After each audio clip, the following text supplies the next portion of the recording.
1989 After the War is a 2D platformer that takes place in a post-nuclear apocalyptic world.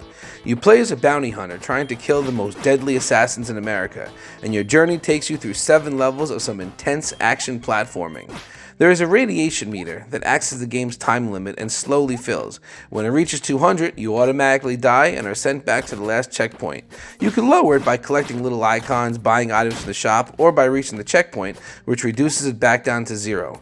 The time limit here needs to be respected. This isn't one of those timers that are just there and you kind of forget about it. If you don't move fast, it will run out, so you gotta keep moving. I normally don't like time limits in games, but it works here, and it just adds to the frantic pace of the game. Levels here keep you moving. There are enemy spawn points everywhere that come in the form of nests and doors. These cannot be destroyed, so enemies will spawn forever, forcing you to kill only what is necessary to proceed before moving on. Wait too long, and you could be dealing with a dozen enemies or more. It gets pretty crazy if you let it. Luckily, your character is equipped to deal with these threats in the form of the greatest shotgun to ever grace a video game. This thing is just awesome and would make the Doom guy jealous. With a press of the right trigger, your character lets out a blast that kills every enemy in front of him.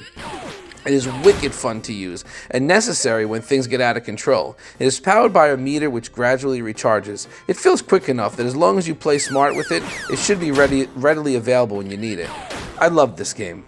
I am always a sucker for a good retro-styled action platformer, and this game has enough interesting mechanics to set itself apart.